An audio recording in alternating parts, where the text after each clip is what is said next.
This is going to be a very quick and simple video.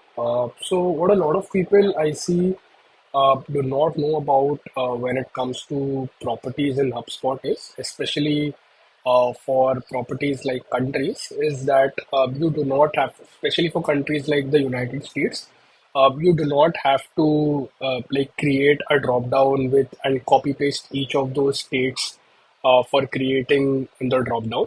HubSpot by default provides you with all of this in just a few clicks, and that is what we are going to see right now.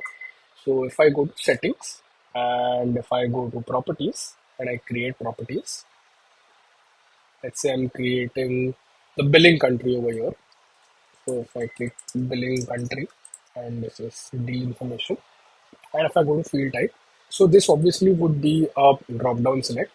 Now, traditionally, what we would have to do is make a list of all those 50 states and then copy paste it over here.